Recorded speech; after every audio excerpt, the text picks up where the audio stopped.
Thinking better already? Feel it. Painkillers are working. What are you reading? Oh, it's your favourite TV stars' cooking tips.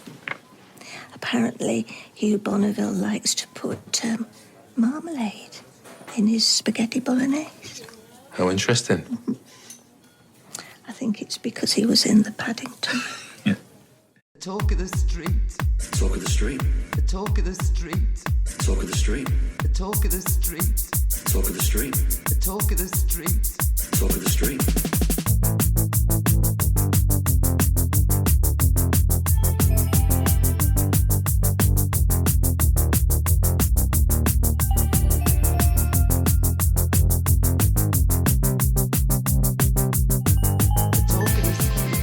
Hello and welcome to episode 330 of The Talk of the Street, an unofficial Coronation Street catch-up podcast that is patiently waiting for the flashback of my whereabouts on the night of September 27th to be aired in the show. I was watching Corrie, that's my story, and I'm sticking to it. I'm Gavin.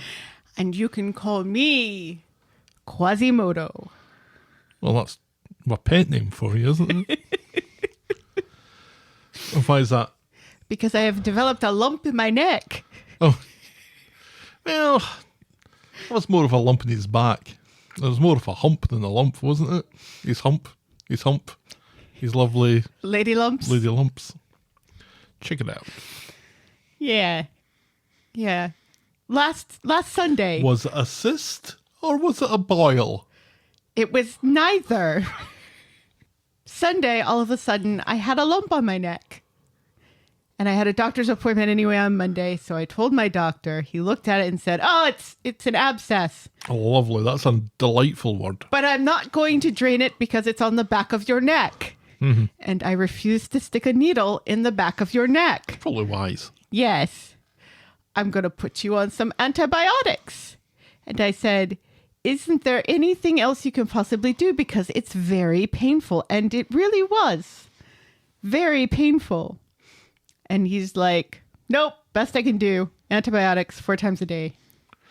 Didn't give you any Prozac? No. Prozac? Mm-hmm. Why would he give me Prozac? Doctors love giving out Prozac. I've only been on Prozac one time in my life. Oh, well, it's all coming out now. Yeah, when I was pregnant with Bethany. But that's a story for another time. But then Monday night, I was in so much pain I could not sleep. So while you slept peacefully, I snuck out to the ER. And the ER doctor said, "That's not an abscess. That's a knife." That feels solid. It feels like a mass." And I'm like, "Oh. That's not a good word either. Terrific." Is that an even worse word than abscess? It's an even worse word than abscess because you don't want a mass anywhere near your head, do you? Or anywhere in your body. No, but especially not, near your brain because that's not really fixable. Your liver, they can cut it out and your liver grows back. Kidneys, you only need one. Your brain, there's not much they can do. So, or your spinal cord. I'm saying nothing. So they did a CAT scan and it's not a mass either. It's inflammation of the tissue caused by a bacterial infection. There you go. Yay! Out of all the words that we've heard so far in the 3 and a bit minutes that we've been doing this, I think bacterial infection, I think we'll just stick with that. Yes. So she gave me even stronger antibiotics and a Norco to take it home since she couldn't give it to me in the hospital because I was driving myself home because I'm a nice wife and let you sleep. I was telling this story to my colleagues at work who were berating me for letting you drive yourself to the ER, albeit when I was asleep. And I was like, I said to her, you should have just woken me up. I'd have happily taken you to the hospital. And I thought, You wouldn't have. Would I have been happy or would I have been grumpy? You would have been grumpy. I think I would have been grumpy. And you wouldn't have even gotten any narcotics at the end of the day. No. So I took Tuesday off because I was high on Norco. Yes, you were. And also Out still of your in pain. tits. Yes, off my tits. So I'm feeling much better now, although there's still a bit of a lump back there. You couldn't really see anything even when it was at its peak. Yeah. So I am better now, but oh my God, so terrifying. And in the end, not so terrifying. All's well that ends well. Yes.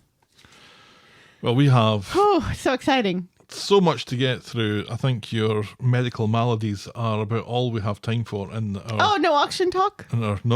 our preamble section. You don't want to hear about the first I really don't. And I don't appreciate you stalling this any more than you have already. So, shall we preamble, my dear? I guess so. Give us some of that narcotic Corrie news.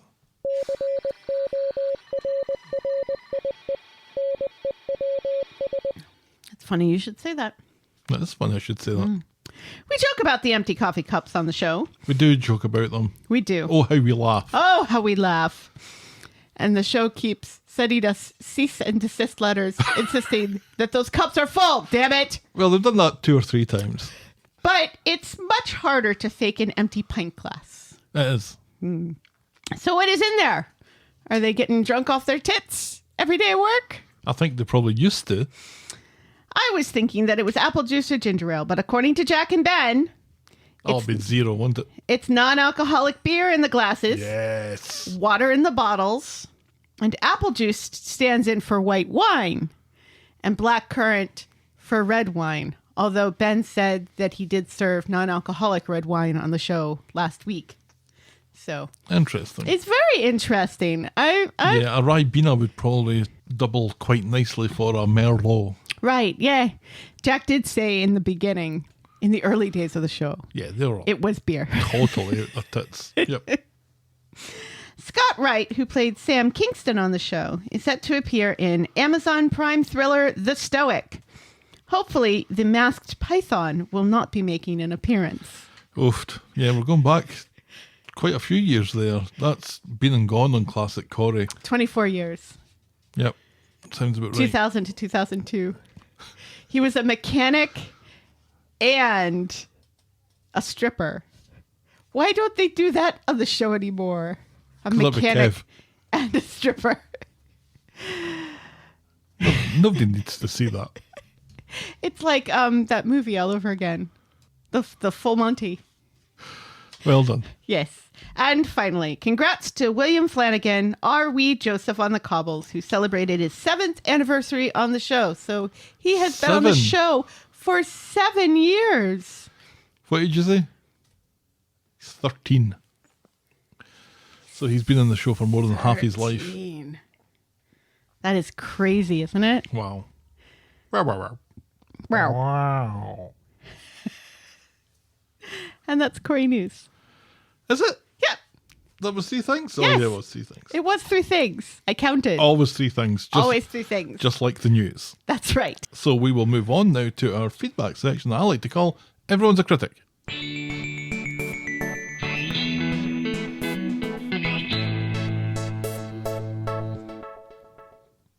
Moody writes in, "Hi, Hello. I just wanted to point out that not all disabilities are visible. In your discussion of Max and racist Kelly, you mentioned how the non-disabled boy gets a girl. How can you have forgotten Max's ADHD diagnosis? Obviously the writers have forgotten, but I expect more from you. We will be forgetting next that Max only has 1 leg soon." That's a joke, you see, because Max has got 2 legs. And it is to our shame considering we have a child with ADHD.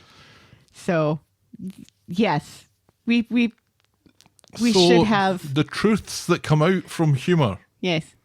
So, yes, we were referring to a visible disability and not a learning disability, but we should have been more conscientious. And I mean, I have a hidden disability because I have diabetes. So even more to my shame. Does that count as a disability? Yes. If I had had my diabetes diagnosis in 2020, I could have gotten the vaccine sooner. Huh?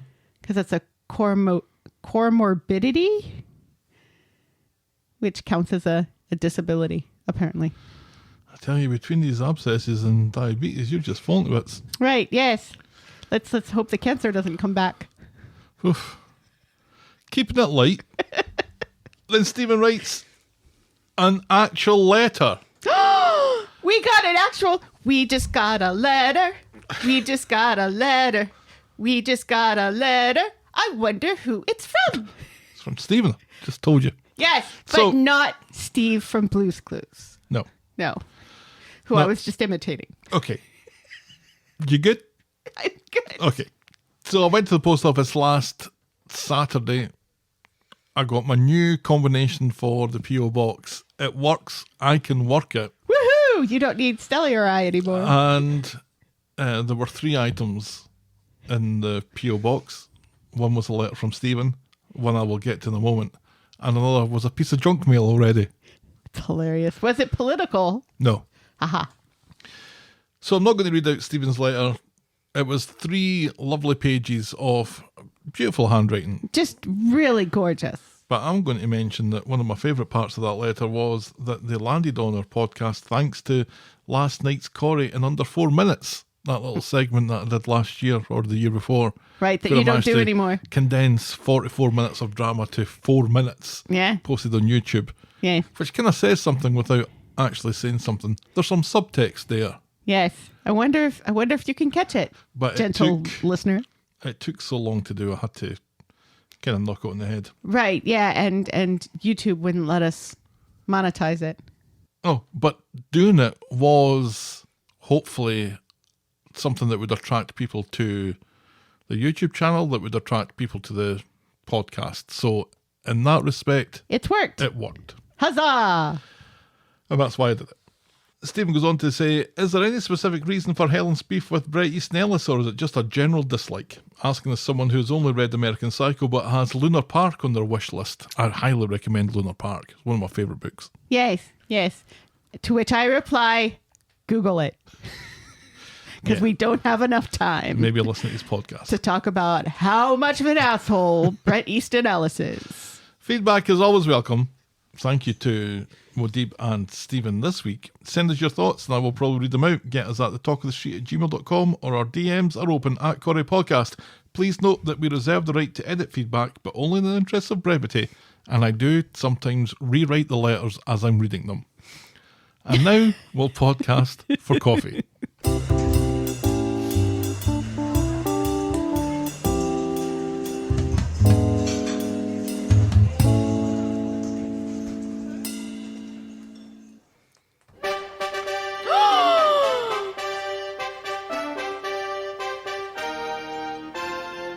Friend of the podcast. I love that every time. Me too, because it means that we've got a new friend of the podcast. Well, yes, there's that too. Yeah. Welcome aboard, Leah. As in Princess Leia? No, Oh. I don't think so anyway. It's As spelled in- differently. As in my ex-husband's ex-wife, Leia? Could be spelt the same way there. Ah. Hi, Leia. Welcome to Leah as our new friend of the podcast. Leah joins on Patreon, so I don't always get a message from people on Patreon. Uh-huh. Maybe Leah didn't even leave a message, but Leah was the person who left our latest 5-star review on iTunes. Oh, lovely. So we are very, very happy Very pleased. to welcome her aboard. Welcome. I always liked her. Yeah, me too. Thank you to Michelle for our coffees this week. Woohoo! Michelle was the second piece of mail Yay. that I had in the P.O. box. So Michelle actually sent us a check. She An did. actual check. An actual check. And in the little comments, she wrote, "Thank you for lifting my spirits each week," Oh, which is just delightful. it is lovely. This has given me a bit of a quandary, though. Yes. So the check is made payable to the Talk of the Street.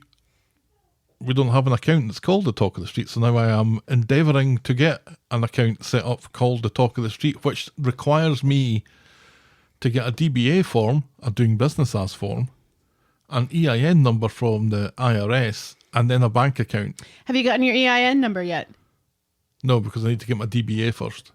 Really? Because I don't have it. I didn't have a DBA when I got my EIN, but I was running for office. Yeah, it's just you call the IRS, you're on hold for 45 minutes, and then they finally answer. You say what you want, they give you a number, and then they hang up. Excellent. So all of this just to say, Michelle, don't go looking for that money leaving your account anytime soon. My colleague at work said, I wonder if this is going to cause any problems with you setting up an account after the check's dated. I don't think that's going to hurt. It was just another little thing that was thrown in just to complicate matters more. Right, yes. But it's, But how lovely was it to get yeah, mail. actual mail from people Here's People the man sitting who down, never fails. writing something out, putting it in an envelope, putting a stamp on it. I know. It's going crazy, to, man. Going to a mailbox, and a number of days later, it ends up in our P.O. box. So there is absolutely no excuse now for the show not to send us our free Roy Cropper t-shirts. Yeah. I'm sure they have a couple dusty ones in the back of a closet somewhere. Yeah. 2 extra smalls. That's what we'll get. And a XXXXL. Thank you also to Darren for our coffees this week. Thank you, Darren. No message from Darren. Apologies if I missed it, but thank you very much. And finally, thank you to Stephen for our coffees this week. We've had so much lovely coffee goodness from people. Yes. And a friend of the podcast. This might be And letters. the loveliest week ever. And a check. Letters, a check, a new friend of the podcast, and lots of money for coffees. Yes. Who could ask for more? Which you could now, deposit in your new account once you got it fully set up. What a week. What a week. What a week. Thank you to Stephen, to Darren, to Michelle, and welcome again to our new friend of the podcast, Leah. The Talk of the Street is and will always be free on your podcast provider and on the YouTubes. But if you think our show is worth anything more than the time it takes to listen to it, and if you want to show your appreciation, you can buy us next week's coffee by going to ko-fi.com. That's ko-fi.com/the Talk of the Street. You can also sign up to be a friend of the podcast through the same link, where for as little as $2 a month, you can get a mention in the closing credits of each and every episode. And we now have a Patreon site where you can also show us some love. Sign up there to be a friend of the podcast at patreon.com/the Talk of the Street. But remember, you can always support the podcast for free. Get us in front of new listeners by liking, subscribing, rating, and reviewing wherever you get your podcasts. All right, we have so many episodes to get through this week because we had a lazy week last week. We did. So let's jump in without any further ado. Of course, it would be a busy week the week I'm sick. Yeah. Going back to Sunday for our first Sunday. for our first storyline. Find someone who smiles at you the way Bethany smells at orange juice. Jesus. That's how you look at orange juice. Oh, that's how you- I glare at orange juice. That's how you look at apple juice. Yes. On Sunday, it's Sinead's anniversary, so Bethany's planned to have breakfast with Daniel instead of visiting her gran in hospital. Bethany at least realises that this is kind of weird. She's celebrating the life of someone that she and Daniel cheated on. I'm glad that they said that out loud. Yes, that was finally. Yeah, progress. Later, Bethany smiles at orange juice, then pretends to spill it down her top. And as she rips off her top to change unnecessarily. She bumps into the corner of the counter because she's smiling at the orange juice so much. She's not paying attention to where she's walking because the orange juice makes her so happy. So very happy. So very happy. She loves vitamin C. She also poured out 12 ounces of the stuff into each of these glasses. Right. There's an enormous amount of orange juice. Yeah, and there aren't even juice glasses. But I watched that scene, as you can imagine, a number of times. Not one drop of orange juice hits Bethany.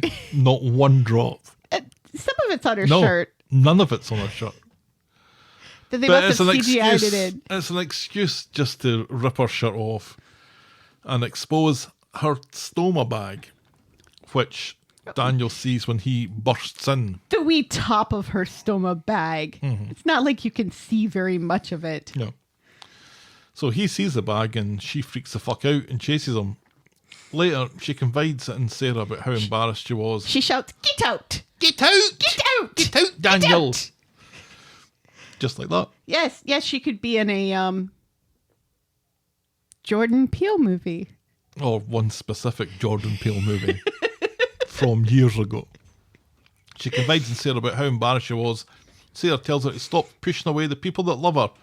So Bethany finds Daniel in the community garden. He says this was the place that he and Sinead got married the first time. No, it wasn't. It didn't count. Well, he said the first time. It didn't count. Yeah, but because it was Kirk dressed as Batman who was officiating, remember? Yes, that's why he said the first time. Yeah, but they didn't get married though. Just because some twat dressed up as Batman says that you're married doesn't make it so. Yeah, well, that's like the time we got married the second time. No, it isn't. Because that didn't Why count. do you think these are the same thing? Because that didn't count because we were already married. Well, that's right. Yeah. So they just did the reverse of us. Because, they wanted to be cool. God, I wish I'd known that you were going to stick up for Daniel and Sinead and their sham of a marriage. I'm just sticking up for Sinead. I want that on the record. Anyway, it didn't count. Bethany apologises and he tells her that she has no reason to be embarrassed and there's nothing that will push him away because he loves her. In other words, it's all about him. And that's as far as we get with that this week. Not a huge amount to say about that one. Yeah.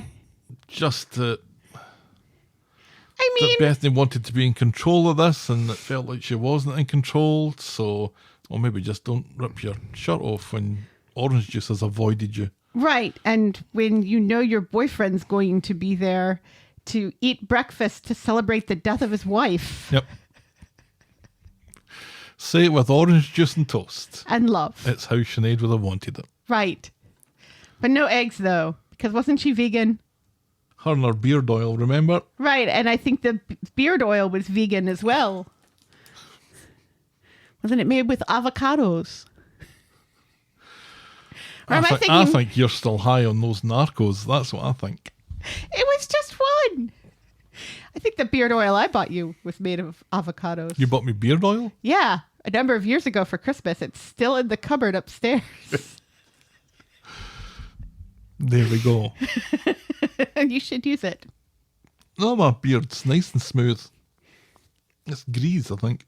It's pizza grease. Does the trick. Yeah, so just a little filler kind of story of Yeah. Bethany having this piece of her exposed, I guess, and having to learn with people seeing Right. that she's got this thing that she's told people about. Right. People know it's there. Mm-hmm. And it's not like, and again, it was just a bit of the top of it. Just looks like a bit of bag. It doesn't even, you can't even tell it's attached or anything. Well, yeah, you can. A Let's be little honest, bit. you can.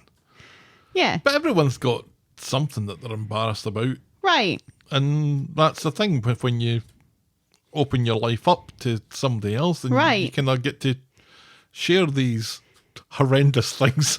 Right. You've seen my body go through lots of horrendous things.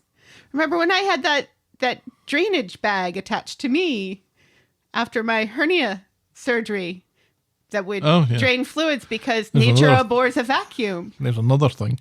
And I had that wicking machine that like wicked moisture away from the stitches and everything. You're 75% cyborg at the moment. Skynet sends Helen to do a Coronation Street podcast. Not as bad as my mother though, because she's got 2 metal hips. Yeah. I'm getting there. Getting there.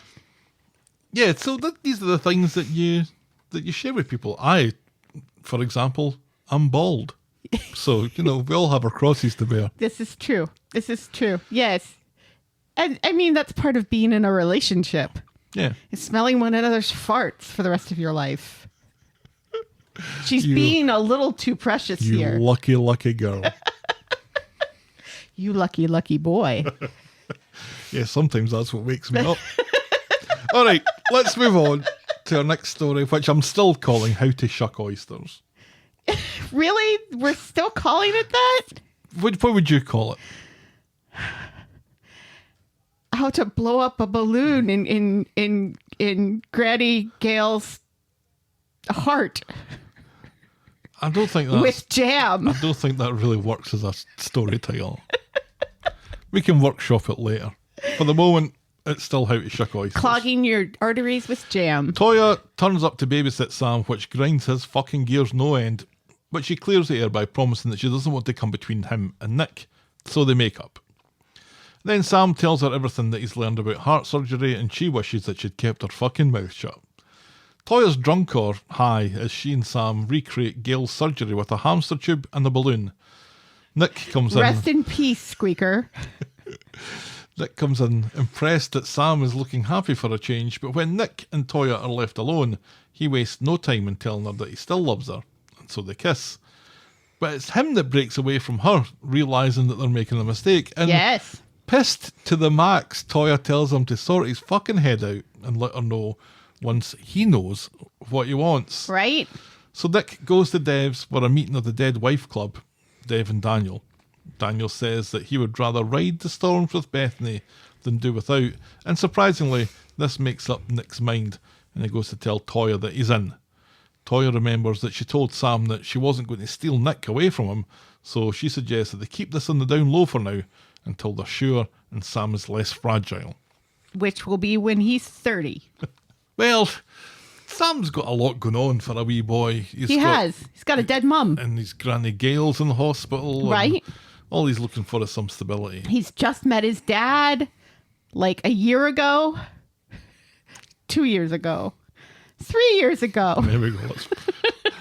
Let's go with that. Still, he's a teenager and he just met his dad 3 years ago, and now he lives with the guy because his mum was shot because a murderer thought I'm his thinking mum was. more of the things that are affecting him now rather than the things that have helped And also, in the past. Hope has rejected him for a man with one leg.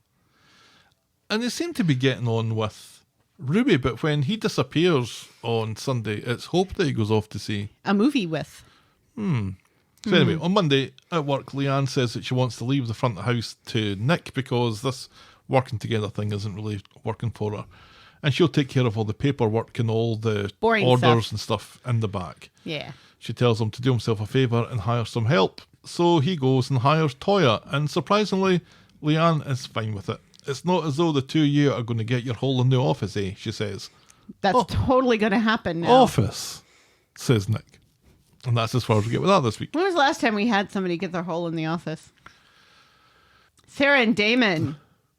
Didn't they throw stuff off the desk? Didn't that happen? Or am Yeah. I just imagining that? I'm trying to remember if She that was was wearing in leather trousers. I remember the that office. We'll have to research this later. much. So, how do you think Leanne and Sam are going to handle this when this all comes out? Poorly, Yeah. because this is a poorly written story. I do Because quite like people- Toyah and Nick together. Because people sit and they think things through and they make responsible decisions, and then they immediately go back on those responsible decisions, and then they remember that they've made responsible decisions that were made to not hurt people. Mm-hmm. And then later on they go back on those decisions again, and then they go back and forth. And it's like, really? Poor Leanne. She's only had Nick during the time that Toyah has had Imran and Spider. And now Nick. Toya's got many more notches in her bedpost at this point. Mm-hmm. Oh, and Peter. Forgot about Peter. Because she was with Peter when we first started watching the show for the podcast. Yeah, I said last week that we've been doing this podcast for 8 years. Uh-huh. It just feels like it. We've been doing it for 6. In the back of my head, when you said 8 years, I was thinking, gosh, that feels like a really long time. Yeah, that can't possibly be right. And it wasn't. No. Yeah, 2018 we started doing this. And at that point, that was the Susie storyline, wasn't it? Yeah. So there was all that stuff going on Yeah. with Peter and Toyah. So yeah, so in Gosh, 6 it years. seems like ages ago. And then Nick wasn't even in it at that Right. point. Yeah, and then he came back because Leanne got hit by a car twice. Yes. In fairness to you, Madeleine, the pandemic adds 2 years to every 1 year that we've lived through it. It kind of feels like it, doesn't it? Yeah, I don't know. I think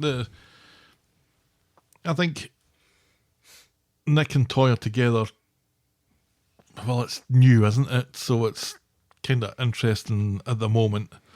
At the moment. I think I don't know if I see any longevity in it, though. I think it's just a far too complicated situation, and it's just Yeah. easier if it doesn't exist. Correct. So, Who would you rather see Toyah with?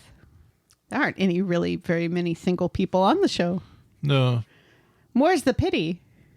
Did she try it on with Adam at one point? That would feel kind of weird, wouldn't it? After Imran? After she murdered his partner? I suppose Dev is single again.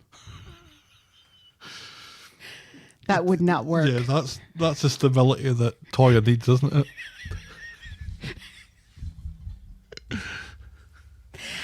Toyah She's and already Bev. proven she's great with balloons. Oh, there it is.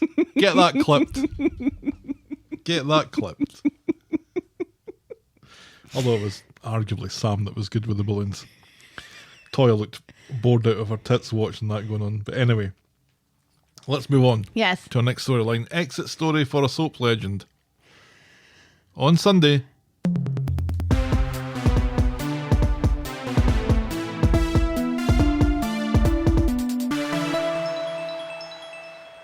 I think this might have contained some of your favourite dialogue from this show ever. Anyway, Yes. Gail is in recovery following her stent operation. It went well and she'll be discharged in a day or two. My God, what a conveyor belt that is, isn't it? Do you Just remember- get you in and out. Do you remember when my But not dad? like that. Remember when my dad had a heart attack, and he was. Oh, yeah, I remember and that. I had to fly down to Florida during the pandemic. Mm-hmm. Speaking of, and he was in an induced coma for like a month, and then was in recovery You're saying like this for like a month. like I should be enjoying this bit of reminiscing. No, I'm just pointing out, real life and soap life. Yeah, I think I know somebody who's had a stent operation on an outpatient basis. That can't possibly be right, can it? In and out that day? It wasn't my heart, but I had an in and out stent surgery on This week's podcast is sponsored by Helen being cyborg. on my kidneys, on my ureter, attaching to my kidneys to get a stone out once. And that was in and out, but that's not your heart. No. So anyway, the operation's been a success and it's a relief. Jesse eyes David suspiciously though because he knows that David was the one what stole the money. Bum. Meanwhile, Sarah is down at Gunpoint Docks. It's nice to see Gunpoint Docks again. It is. She's worried that one of the Harvey's goons was following her. If you think somebody is following you, why on earth would you drive to the Gunpoint Docks of all places? Yep, this is the place where Toyah and Spider were held at gunpoint. Yes. This is round about the place where Seb was kicked to death. Right. And where Stephen kidnapped Tim and threw him in a trunk. So she phones David to tell him, and the psycho that he is, he doesn't even break a sweat. Later, he and Sean are talking about the 100% mortgage, which gets Nick and Jesse suspicious, but the conversation comes to a halt when they're given the green light to go see Gail. Gail, though, is fucking delirious and keeps talking about Oysters. She looks like me on Norco. Yeah. Later, David gets some alone time with Gail and he apologises for going on about the house and being such a piece of shit to her for so many years. And it looks like he means it as he cries. She calls him a good boy, tells him that she's proud, then talks about Oysters some more. How delightful was it to hear the word Oysters on Coronation Street? It's a word that I've grown up with Right. because it's a Scottish word. Right, yes. I And felt rather... Oysters is kind of how we would pronounce it, but Oysters. And sure. I was rather proud that I knew something that David didn't know. What an Oyster is. Yeah. You got tickly Oysters? Everyone's got tickly Oysters. That's a conversation for off podcasts. Yes. Meanwhile, Damon calls Sarah to tell her that he's pushed Harvey's suspicions onto one of his associates, so she's in the clear for now. And then he finishes the relationship, which was already finished. Right, yes. And Sarah looks a little upset about it. Yes. When David gets home, he goes straight for the bag in the cupboard under the stairs, but Jesse appears behind him. Looking for something, you wee rat? And he waves the bag in David's face. Yes. So David confesses, says that his head was in a bad place at the time and he was thinking that Gail only cared about Sarah and her kid and couldn't give a shit about him and his family. He says he wanted to launder the money but didn't have any idea how. It wasn't fair, but that was how he felt. And he asks Jesse to keep stum about it, reminding him that he can work on bringing Sarah and Nick on side, or... He can make them hate him. And Jesse doesn't appreciate the blackmail. He goes to see Gail and hears her thoughts about Oysters. She talks about her heart attack and her life flashing before her eyes, and she realised that she's never been happier than she was with him in Thailand, and she asks him to marry her. It wasn't Jesse that was making you happy in Thailand there, Gail. We don't get an answer, and the next we know, Jesse's outside in the waiting room speaking to Sarah, who doesn't think that he stole the money anymore, and she apologises for that and tells him about her call with Damon and how she's in the clear. Meanwhile, David goes to gunpoint docks now to hand the money back, but when he sees some of the heavies, he bottles it and he heads back home. He's about to come clean to Sean about all this when Jesse shows up and privately tells him that he's going to keep his mouth shut about all this. And thanks to Damon, he's in the clear. Jesse thinks between the two of them, they'll work out what to do with the money. So Jesse's just kind of included himself in on all this. Yes, very casually. And David says, we? And Jesse says, see, we. And David kind of seems to let this go, and Yeah. that'll be a bit of a little partnership between the two of them to do something with this money. He seems a little relieved that, because now if he's found out, he only gets half the blame. Yeah, there's an accomplice, exactly. Right. Let's not forget that the last time he was a bad boy with Nick. Jessie goes back to the hospital to see Gail and to check how out of her tits she was when she proposed. She says the offer still stands, but she'll be happy with him whatever the answer. He tells her that he would love to be her husband. Yay! On Monday, Yay. Jessie goes to Sarah's to tell her and Audrey that he and Gail are getting married, and he tells them to hide their disgust when Gail tells them later at the hospital. And I'm glad that little bit was in it, because I'm like, why on earth is he the one that's telling Sarah and Audrey, her daughter and mother, that she's getting married? Their horror, though, is palpable. Yes. Sarah Especially Audrey's. Sarah thinks this must be illegal given how out of her tits Gail was, but Sarah and Audrey go to the hospital anyway, where they hear Gail give them the exciting news about her and Jessie, revealing that she was the one who proposed. Yeah. I can't believe it, says Audrey through gritted teeth. Right, yeah. I was a little surprised that Jessie didn't, tell them that it was Gail who proposed. Because that makes it a little better. Or a little worse. I can't remember. I'm not sure. Gail wants to live to the max, as the kids would say 20 years ago. It's love. Meanwhile, Jessie goes to streetcars to inquire about their wedding packages, and he admits to Eileen that he and Gail are getting married. Eileen scoffs at the age difference. You always were a mummy's boy, now you're marrying somebody that's your mother's age. George, who's there for reasons unknown, wonders why Eileen seems to care so much. Right, yes. He's like, I'm sitting right here. Right. And that's as far as we get with that this week. I want to know why Eileen cares so much. Because why would you care so much? Because she's a jealous woman. Yeah, but she doesn't want him. No, she doesn't. But she doesn't want him to have anybody, I don't think. She doesn't want him to be happy, and she also doesn't want Gail to be happy? No. That's Eileen. That's true. Welcome to Eileen. Right, yes.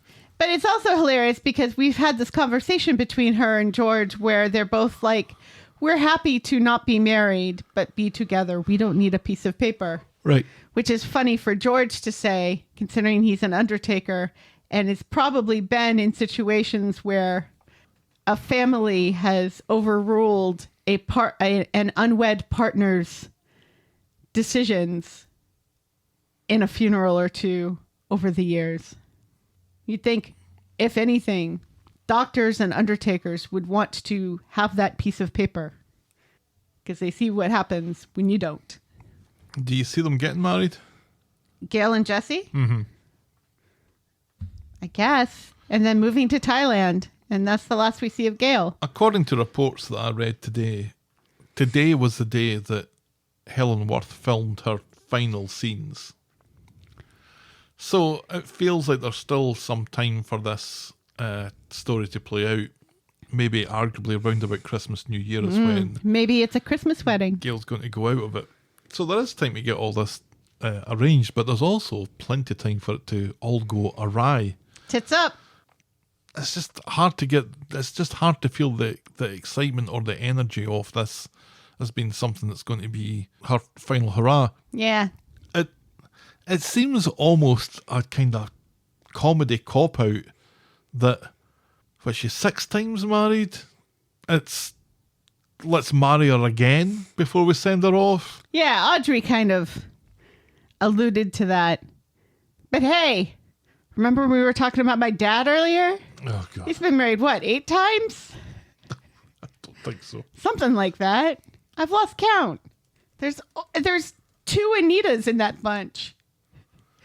That's got to be Let's stop talking about your dad.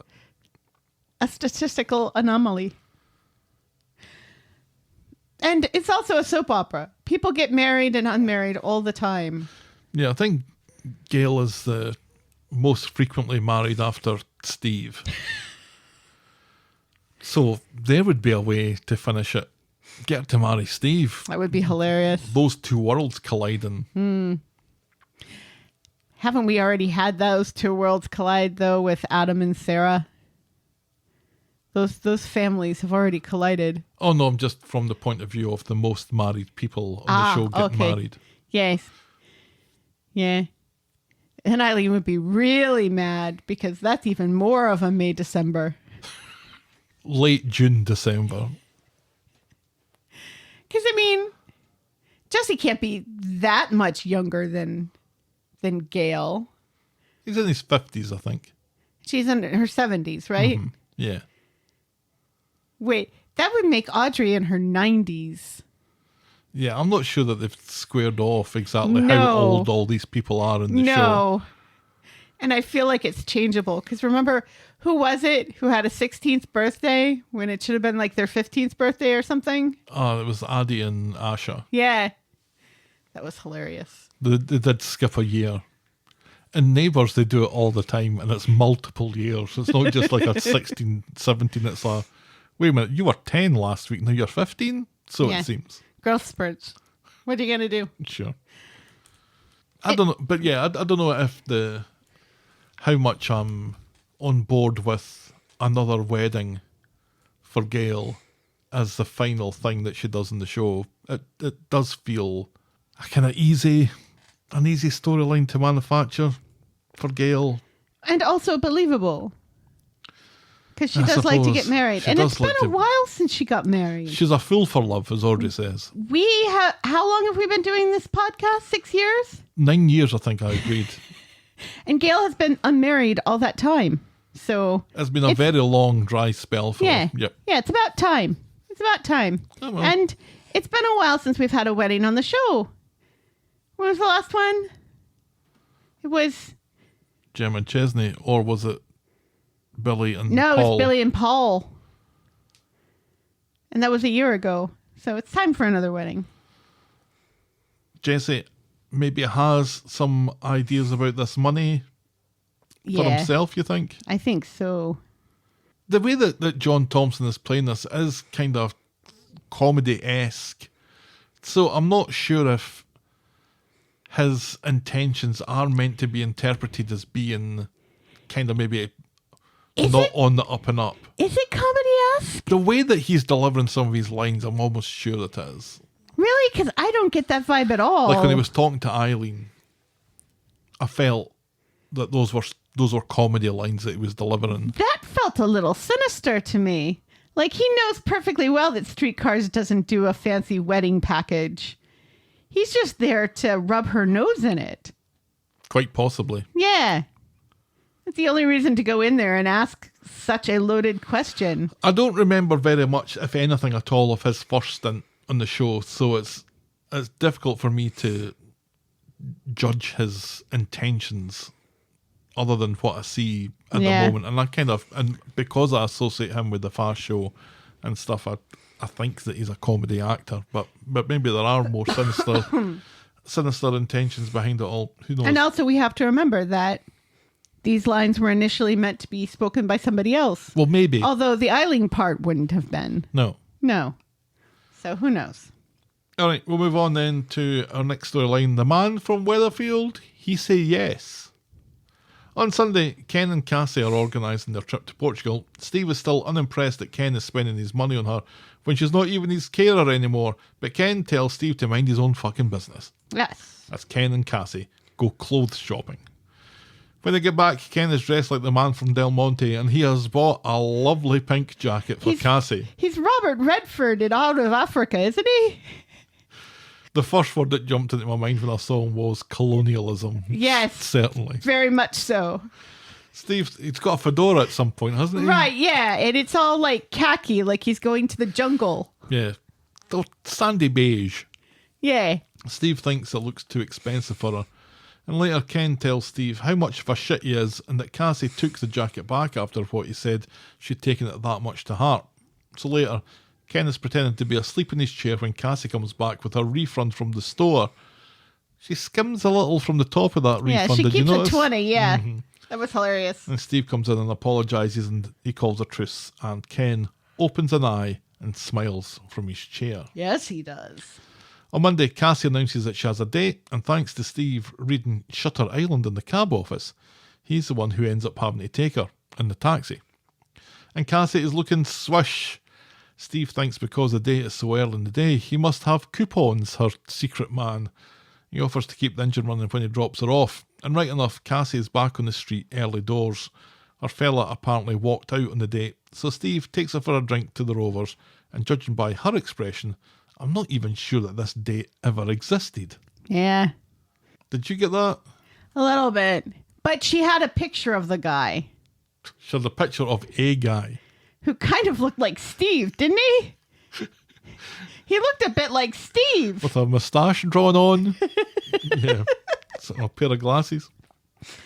So Cassie is still playing hard to get, but she and Steve kind of hit it off properly at the pub, and he even touches her hand as they talk about pork scratchings. Yes. She Very sexy. She doesn't recoil or vomit, not even once. No. He's in.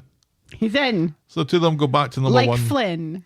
The two of them go back to number one separately. But she tells Ken that she's excited about her new fella. And when Steve comes in, Ken tells Steve what Cassie said. So she and Steve share a secret smile. Oh. On Wednesday, well, it looks like Steve and Cassie got their hole last night. Yeah. As they come down the stairs together. That was quick. So she's definitely up the duff now, right? No, and Steve and his semen.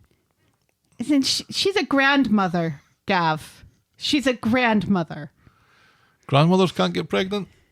In Manchester, I think anything's possible. Oh, I didn't mean that. Did I? Who knows? She better not be, because we've just had an abortion in that family and also a secret baby. So I think that family has had enough.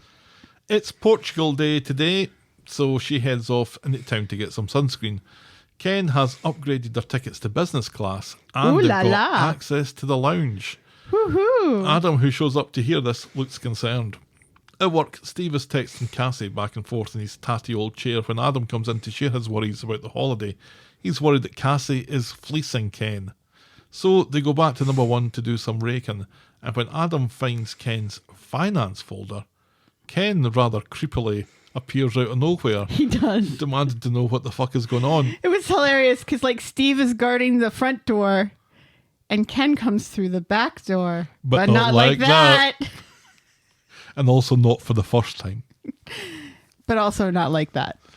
Adam airs his worries about Ken's finances, so Ken tells him about the premium bonds win and how Cassie told him to enjoy himself with it while he still can, although Steve is still pissed off that he didn't help out Amy. Right, especially since he was the one who agreed to allow Amy to use that money in the first place. Well, she was begging him, and Right. everyone was begging him for it. Yeah, but he could have said no and he didn't. Adam isn't happy about this and tells Steve to have a word with Cassie about it. Having a word turns into him accusing her of manipulating Ken, and she tells him to suck on her balls and says And also the real gold manipulating diggers him. are closer to home. And also accuses her of manipulating him into sex. Yes, you know how to get what you want out of men when it comes to money and sex, he says. Yeah, Steve. Yeah. She really needed to manipulate you into that. All it took was a bag of pork scratchings. Seriously. Ken and Cassie go to Portugal. They fuck off. Anyway, Adam suggests to Steve that an intervention might be an idea once they get home. And that's as far as we get with that. Or, put Ken in a home. For God's sake, the man is in his 80s. Let him enjoy his ill-gotten... Well, it's not really ill-gotten. Just let him enjoy his winnings. Right. What does it matter to you, Adam? Yeah, seriously. I mean, they're all kind of financially independent. Right. Anyway, Steve's got his own business. Adam's got his own business. He should give some of that money to Amy, Daniel's though. a teacher in a secure unit. He should help Amy out. He should have. Yeah. But he still has some left. I don't think he's spending 50 grand on this holiday. I mean, who knows? They've upgraded to business class and they bought new clothes. Yeah. That's 40 right there. £40. I think you can even get into a airport lounge for 25, 30 quid, I think. Yeah. I don't think they're that exclusive. Well, some of them are. Well, sure, the gold lounges, but you can still get in a business lounge. You could get into the business lounge in Belfast Airport, I remember, for about 25 quid back in the day. That's not too bad. No. Although, why would you? Just That gets you away from the riffraff, Ellen. sit in the bar like everybody else. You don't have to be fancy. It means you have further to walk to get to your gate. No, it's typically a little shortcut. Ah, And they let you on first. nothing. And the drinks are free. Oh, Free well. snacks. Wait, it's only 25 quid and you get free drinks? Mm-hmm. That doesn't sound like good, solid business sense to me. Well, I don't think they're expecting lots of people to take advantage of it. That's true. So, that's Ken and Cassie off to Portugal. I hope they enjoy themselves. Yes, me too. And I was quite happy for Steve and Cassie actually to get together. Yeah. Remember, my complaint was that it's always better when Steve is punching up, and Yes. here he felt like he was punching down. But I've Not- changed my mind about that. He's I think punching parallel. They both have their faults. they do. She's no Tracy. No, she's no Demi either. I like Demi Yeah. But, from the little that we saw of her. right, yeah. Well, remember when Ken was supposed to have a romance and he met that woman who was played by that actress and then nothing happened? Heather Lederer. Right, yeah. It was like Helen all Lederer. these articles about it and how it was going to be this huge storyline. And then nothing happened. Well, we thought there was going to be some flames between him and Wendy Flaming Crozier. Yeah. And that sort of happened. They got into a relationship again for a brief amount of time. And then she also fucked off. Maybe just stop trying to put Ken in relationships. Maybe Yeah. that would be better. I like him and Cassie. It's made me kind of like Cassie, Yeah. the friendship that she's got with Ken, because it seems genuine. Although she took like 20 quid out of the refund. Right. You expect her to do that. Yeah, I'm not gonna lose any sleep over that. She's like the lady Todd. A little bit. Yeah. Todd in certain storylines with certain people is delightful. With Billy, not so much. Yeah. Cassie, with her family, terrible. Terrible. Awful. Lying for hope for vapes. Lying to her mother. Stealing money. With Ken, delightful. Yeah. Yeah, it's all about context, really, isn't it? And also Cassie at the garage. I'm so glad that has stopped. Because that also, terrible. Oh, the Remember when she infatuation was with trying Kev. to steal Kev from Abby? Yeah. That wasn't great. That was not a good idea. I'm glad they put the kibosh on that and put her with do you know- Steve instead. and Steve that- is much better. And that was when I had the idea that Steve would be punching down with Cassie, was with that kind of garage stuff in mind. Right. She's so much better away from that. Yes. All right, we'll move on. Our next storyline is no money, more problems. What? On Monday, Jem and the quads get back from their country retreat. Huzzah! Chesney's dressed like Chernobyl to deep clean the kebab shop later and quickly leaves to do that. Meanwhile, Berna goes round to see Billy. NASA are coming round to pick up Paul's ashes, and she wants Billy's portion back so they can complete them. And I'm like, get you! to fuck. Get to very fuck you. All the way. All the way. What a cow. What the hell are you on? You gave Billy this meagre little portion of Paul's ashes, and then you've got the gall to go round and ask for them back. Right. She's like, I've And been then- losing sleep about it. And then to be so indignant when he refuses to Yeah. hand them over because he's got plans for it. He's going to make a ring so that no matter where But he not goes, like that. so no matter where he goes, He's got Paul with him. didn't say what kind of ring. Aye. So Billy tells her to suck on his holy balls. Yes. He's getting his share made into a ring. Bernie leaves in a huff. Yeah, and I mean, on one hand, you know, she goes in and she says, "Oh, Bill, I've got." She's still refusing to call him Billy, which just bothers me so much. I've got, you know, I'm having my doubts about this rocket launch, and Billy misinterprets that as and puts his foot in it immediately by saying, "Oh, good. I'm so glad. I always thought it was kind of tacky." And then she glares at him because that's not what she meant. And it's like, don't walk into this man's house and start saying something about having doubts and then glare at him when he misinterprets you. You saw the tiny little box that's Right. still got the piece of string tied round it. Right. And that's all that Billy's got. Right. Yeah.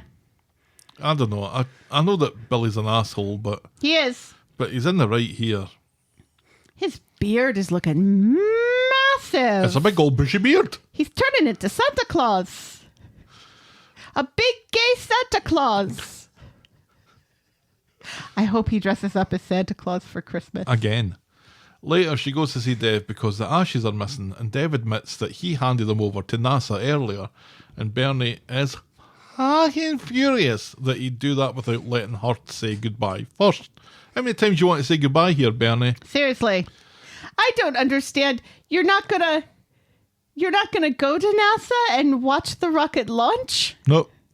So they're giving, So they're giving these ashes to a random stranger third party and paying a lot of money, and then believing them. and then believing them that the video that they get is their particular ashes Wait a minute, isn't going that up in space. Isn't that This is how Elon Musk has made all of his money. By duping right? Mancunian women out of their son's ashes. Deep clean done, Chesney goes to see Dev and offers to redecorate the kebab house and work in the chippy while the kebab shop's shut. But Dev's already given those hours to Tall Matt. Tall Matt exists. Yep. We haven't seen him, but he exists. Ches is indignant and then works out that Dev doesn't intend to pay Ches while the kebab shop is closed. And Dev's suggestion for him to work at streetcars would appear to fuck Chesney's benefit, so he won't be doing that. Dev, though, stands firm and basically admits that this is retaliation for getting the shop closed down. And I don't know. And Chesney's like, I'm basically your son-in-law. What the fuck, man? Like, we're family and you're doing this to me? Tall Matt has no children. Well, how do we know what Tall Matt's Chesney's- circumstances are? Chesney says that Tall Matt has no children. And also, he says something else about him being shady or something. Or he's always late to work or something.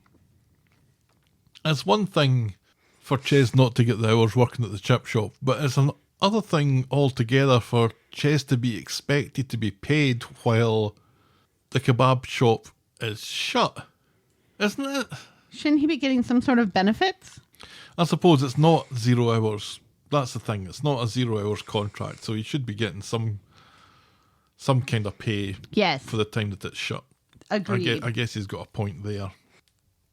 I don't know. I just don't like Ches's attitude.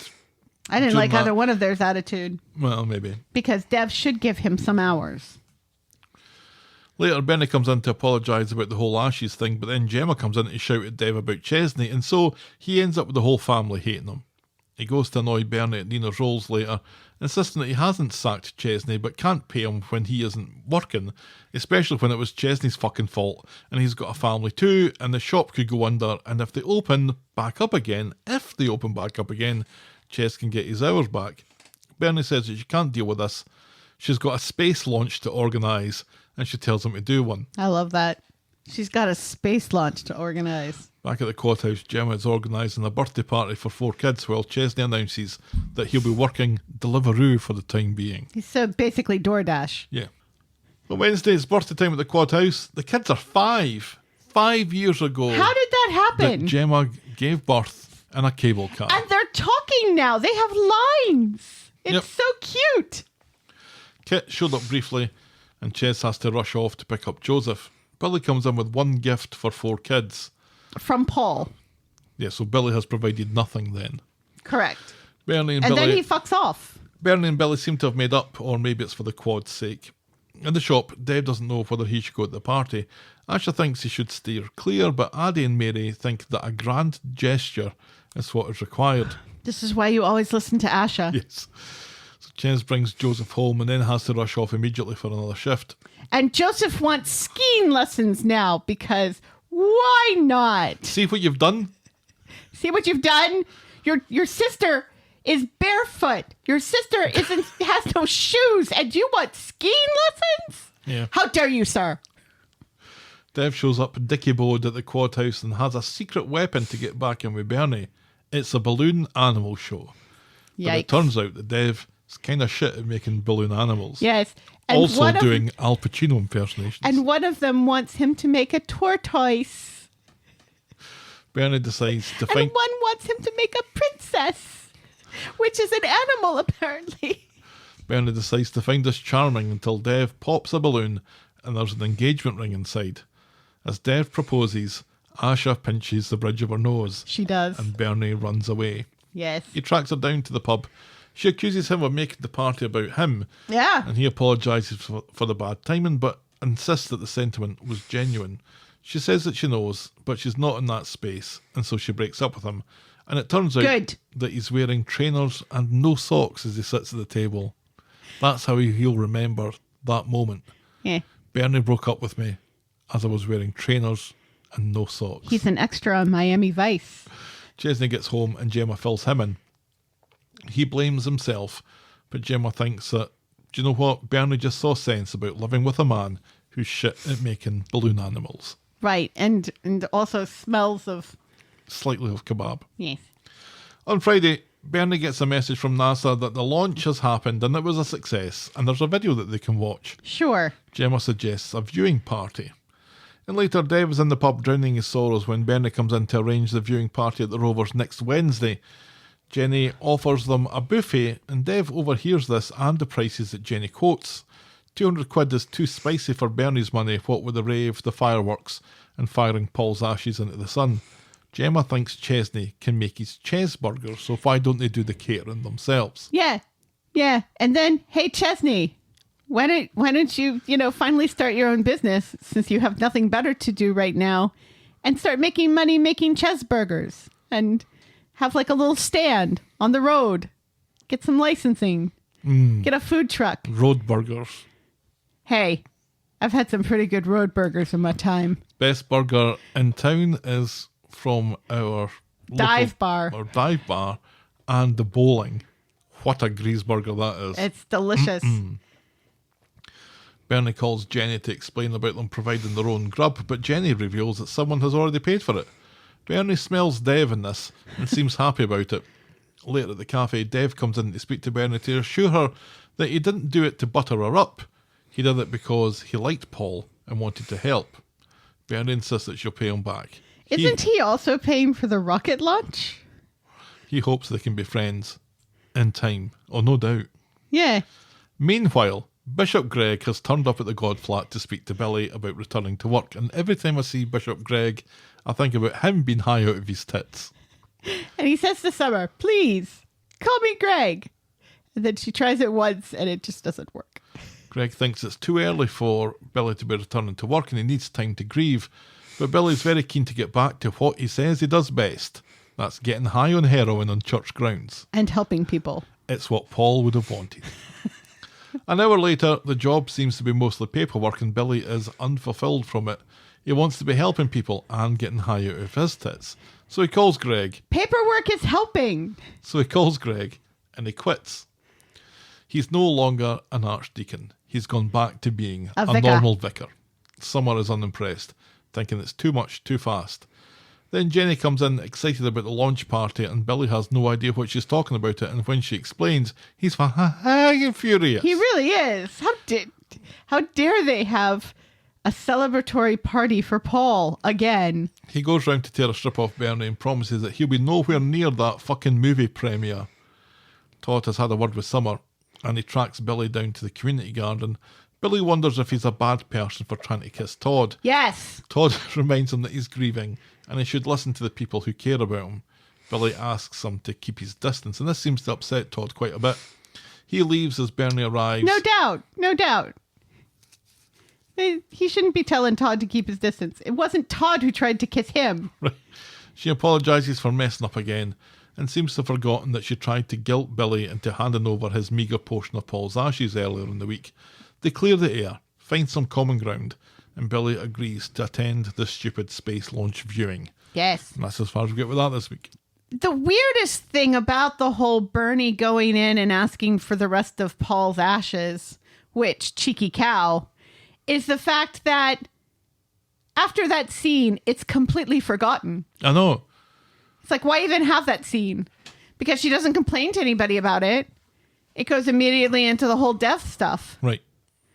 Immediately into the whole death stuff. This is not what I expected from Paul's ashes getting fired into space. No. I expected them to watch the rocket. Yep. To, go to Cape Canaveral or whatever. Or the end of the street. As they tie Paul's ashes to a firework. Send it up, just blow him up approximately 200 feet above the ground. Yeah, something like that. But and then all go, as he floats back down and lands on them. Covers them all. On all the cheeseburgers. This strange Paul's seasoning that's on the cheeseburgers. And yet they improve the cheeseburgers. They keep on going on about how good the cheeseburgers are and how everybody loves cheeseburgers. We never see the them. only person that I know that's ever had one's Gemma. Is Gemma. Yeah, and he was supposed to get that. He was going to start his own business, and then nothing happened. No. He couldn't even get Dev to put them on the menu at the kebab shop. I will predict this. The viewing party is going to go badly. That's what I think. They're going to realize they've been duped out of their money, and they'll never see Paul's ashes again. Quite possibly. It's going to suck. Just a dreadful idea. Did Paul even like space? Well, He see, was in- this he is where Bernie's making a huge assumption because He was into kung fu movies. He was not into science fiction. should have just got They should Joseph get to kick the urn off the mantelpiece. Right, yeah. Hiya! They hired Jackie Chan to come in and kick the ashes into the canal. Because he was called Apollo. See, I don't think this adds up either. No. Because he was called Apollo and she's Gemini Right, and Kit was Zodiac. right. She assumes that they're all into space when, wait a minute, only two of them are signs of the Zodiac. Well, one's a sign of the Zodiac, Gemini. Right. Zodiac is the Zodiac. Right. And Apollo is... Murdering people in the Midwest. And Apollo is... It's the sun god. He's the one who draws the chariot of the sun across the sky. All right, so I guess so they're all Because- they're all linked with space, So- but in different ways, I guess. Gemini is the twin sign in Yes. the Zodiac. zodiac. Zodiac that Kit's Right. named after. And Apollo was a twin. He was Artemis's twin. So it's weird that she didn't call the twins Apollo and Artemis, which It's would have almost- made more sense. It's almost as if these other names were thought of after the fact. Right, yeah. Once she joined Almost the like show. Once she joined the show, they're like, oh, let's make her an old hippie. And let's make Gemma's name actually Gemini and Paul's name actually Apollo. Wouldn't that be hilarious? No. No. And then she can sell her daughter's pee. Billy, I think, is heading for some kind of breakdown. But what I'm more interested in is Summer and all this, because she's been the one that was kind of grieving almost the most without any comfort or reassurance from anyone, Right. along with Gemma. Yes, but Gemma at least has gotten a little bit of reassurance here. Because Summer's she's got very much on her Chesney. own. Yeah, Summer is on her own because Billy does not give a hawk about her feelings. It really doesn't. And gaslights her when she says, I'm concerned about you and what you're doing, and maybe you shouldn't be making huge life-changing decisions right after your husband dies and while you're still in the grieving process. Yep. Which is backed up by science, Billy. Our next storyline is Real Housewives of Weatherfield.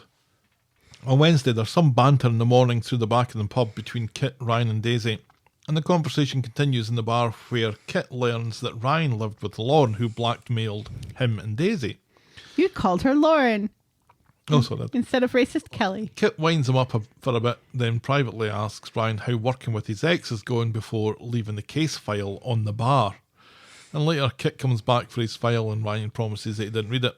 Kit apparently is moving out later, and apropos of nothing, Ryan admits that he's not over Daisy but knows that there's nothing between them anymore.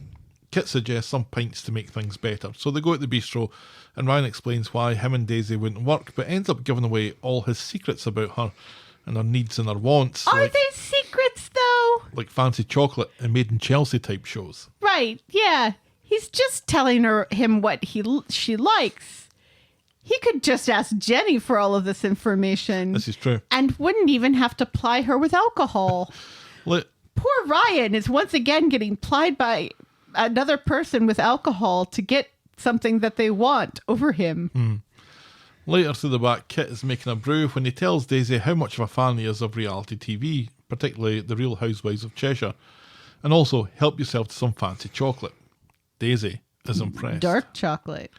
On Friday at the pub, Ryan is continuing to give Kit tips about Daisy's likes and hates. She hates Dunkin' Biscuits, loves the movie The Holiday. Later, It's a good movie. I think I've seen it. Really? Why are you always surprised at me not watching all the movies that you've watched? It's a great movie. I just rewatched it this year. Later, Jenny suggests a movie night to celebrate Kit's last evening with him. Jenny wants to watch Die Hard, but Kit suggests that Or his favourite science is fiction. The Holiday. Like E.T. Daisy comes in her pants a little bit, and later, after they get a bollocking from Swain in another storyline, Kit confesses that people have problems trusting him, and so admits that The Holiday isn't his favourite movie after all, and he hates that stupid fucking Essex things too. He just guessed that Daisy would like them. Daisy confesses to having her skeletons too, and none of this really puts them off from their flirting. Meanwhile, Ryan learns from Jenny about the plans to watch The Holiday and slowly puts two and two together. He accuses Kit of using him to get to Daisy, and Kit doesn't deny it, admits to using information to improve his chances, and doesn't see what the big deal is here. Right. Ryan has given up on Daisy. And Ryan's like, because she's still in love with Daniel. And Kit's like, that can change. Yeah, we'll see about that. He tells Ryan that he left the game and tells him to get over himself, and that's as far as we get with that this week. Yeah. So you're kind of sceptical of feeling anything like pity for Ryan here? No, I feel a lot of pity for Ryan because people keep plying him with alcohol in order to have their way with him in one way or another. And maybe he should stop drinking with people and then talking. Well, he doesn't realise. First of all, Right. He thinks that he's just having a chat with a mate. He's not really. Kit's a copper. You've got to be careful with what you say to coppers. Right. Whether they're your mate or not. Right. Yes. Even with retired cops, you have to be careful. Sometimes, especially with retired cops, you have to be careful. But, you know, Ryan is just so desperate for a friend. He has no friends. That's what it seems to be. Remember when we thought him and Daniel were going to be friends? When him and Daniel were hanging out. And we're like, oh God, wouldn't it be cool if they kissed? And then it didn't happen. It didn't happen. And unfortunately, Daisy had to get involved in the whole thing. Again. Yeah, Ryan is just clearly desperate for someone to talk to that's roughly his own age and has kind of the same interests. But even before we knew that this is what Kit was doing, Right. it's like, why are you telling him all this? Right. Yeah. because he's still in love with Daisy, even though he's the one who broke it off because he recognizes that she's still in love with Daniel. This is an interesting side of Kit, and we'll talk about the other side of Kit a little bit later on. There are so many sides to Kit. But this There's side... maybe too many sides to Kit. But there's some kind of almost like a personality disorder that he's got, that there's so much of him that doesn't jive with the other aspects of him. I think it's because he's adopted. So he doesn't know who he is, so he tries to be far too many people. Oh. Well, Doctor. You may be onto something. Yes. And this is why he also feels like he has to constantly try to prove himself, both at work and, on the prowl, as it were. I mean, I think the longer term plan is for Daisy and Daniel to get back together again. I think... Really? I still think that that's the direction that the show's heading. I think they want that to be the thing. But Daniel has declared his love for Bethany's stoma bag. Daniel can declare his love all he likes. I think. And he was in love with Bethany before he was in love with Daisy. Well, sure. I don't know. I think And the Kit Bethany- and Daisy thing, I think, is going to be fairly short-lived. Well, I also think it's going to be fairly short-lived, but not for that reason. For a different reason, which we'll sort of get to later. But I kind of like Kit and Daisy together because they both have the same kind of snark. They're both shits. That's what it is. They're both shits. They're both snarky. And they're kind of virgin and not nice people. Daisy, in this part of the storyline, is a cow. And Daisy, in the next part of the storyline... How is she a cow in this part? When Swain gets involved. Okay, I agree with the Swain part, but in this part, she's not being a cow. How is she being a cow? Isn't she? No. She's just there saying, oh my God, this guy likes all the same things I like. Isn't this delightful? Yeah, I guess. And then seems to quickly forgive him when he decides to be honest. Which means that I think her interest has been piqued. Oh, she's definitely interested. Yeah. All right, our next storyline is Bully for You. On Friday, Gary doesn't work at the salon, but he goes to the salon to speak to Maria. Apparently, Leo wants to stop his therapy sessions, and Maria has her doubts over whether he's ready. Meanwhile, Liam has his earbuds in as he wanders into the street and nearly gets hit by Chess, who's sleepy from another storyline. But it's Mason who leaps from nowhere to drag Liam to safety. When it's the two of them, Mason apologises to Liam for all the earlier stuff, and they kind of make amends, sort of. Liam really just wants to be left alone, but he says, look, I'm not scared of you anymore. And Mason's like, that's fine. I just wanted to apologise for that because it was kind of shit off me. Yes. Dev sees this from afar and quickly grasses it up to Gary. So Gary confronts Mason in the street just as Tinker shows up on the scene to keep things calm. Mason tells Gary to go speak with Liam. Gary does this in speed dial, and Liam admits to what happened, but insists that he wasn't trying to kill himself. He's in a much better place. Mason saved his life, and he isn't scared of him anymore. And Gary is dead proud, and even seems to shed a little tear, and his voice cracks as he tells him. He's a little weepy. Yeah, and I thought that was kind of lovely. That's as far as we get with that. I think this means now that it's okay to like Mason. Yes, I think we've been given permission. And I do. Yeah. I think his character has improved so much recently. It really has. And it was like the show's been testing us to like him. Now that he's finally apologised to Liam and saved Liam's life. Yes. That's From Chesney. Kind of feels like it's okay now to just admit that, fine. Isn't it weird that they've been able to do that with Mason and they still haven't been able to do that really with racist Kelly? Yeah. It took them the longest time for it to work with Daisy, and even then I still feel a little bit icky liking Daisy. Well, they reformed Daisy, and you liked Daisy. I liked Daisy from the beginning.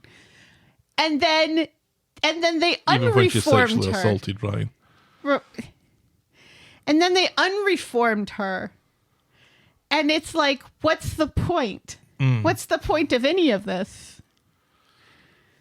The Daisy that we got, the Daisy that, and this is nothing to do with this storyline, but the Daisy that stole the money is the Daisy that we were introduced to. Right. And it's also like Bernie, which we just talked about, how she was like this flighty hippie, but also a con artist who stole her daughter's pee to sell on the internet. And now she's not that character anymore, even though she did have this thing with the lady who had the MND. Shelley. I'm going to impress you by telling you Shelley's last name. What? Rosington. Wow. I actually am impressed by that. There you go. There's lots of characters that have multiple personality disorder on the show. I'm kind of glad because this version of Mason is kind of interesting. Yeah. And we get little snippets of him in other storylines where he's raking bins for pizza. Right, And yeah. He's looking through a clearly gate- homeless. He's looking through a gate at a bike that he might think about stealing and getting some money for. So there's little bits of, it's not exactly subtext because it's right there, but there's little bits of dimensional character that they're adding on to him that I think is working really well. And also he's trying desperately to be very responsible about the whole Betsy thing. Yes, which is a breath of fresh air. Yes. Yeah, good stuff. Yeah. All right, our final storyline tonight is scenes from the perspective of a wing mirror. On Sunday, Dee Dee In an Italian restaurant. is in Dev's and Kit is behind her, quizzing her on her whereabouts yesterday. And then later, she's in Nina's rolls when he's already there. And then Joel's dad comes in wanting a word because it turns out Dee Dee actually went to the funeral of Joel yesterday. And this is news to Kit. So rather than going somewhere private, they sit and talk about Joel in the cafe while Kit listens. Dee Dee says that she only went to the funeral because of her faith and because of forgiveness. And Kit smirks. Later, Dee Dee's in the pub when Kit shows up and tells her that he finds it suspicious about her going to the funeral and he doesn't buy her excuse for a minute. Dee Dee tells him to suck her balls and admits that she got satisfaction from seeing Joel getting planted. Yes. Now leave me the fuck alone. Seriously. On Monday,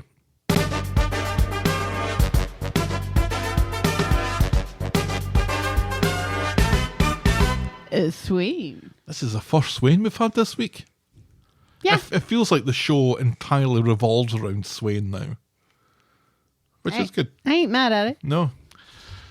Swain chats to Ronnie about how much Dee Dee is struggling, but when she sees Carla, she quickly makes her excuses and leaves. Carla sucks a thoughtful tooth. At the station, Kit gives a case of a stolen catalytic converter to Swain, and we briefly see a flashback from the car's wing mirror's perspective that something hit it. Right. And there's sinister music and a close-up of a broken rearview mirror. Yeah.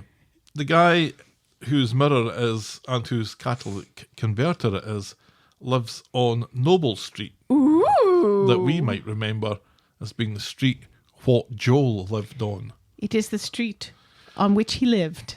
She goes to the Rovers. Swain goes to the Rovers later and meets up with Dee Dee and they make up.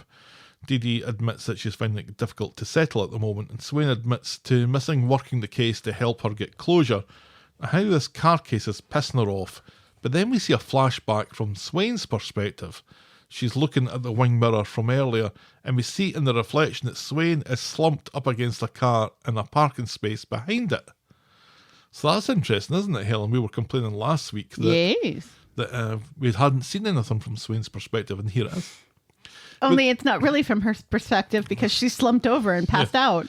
We then see a weird wee scene of Kit talking to Ryan, bad-mouthing Swain, saying that her wife Becky was the popular one in the station, and Swain is doing well on her memory.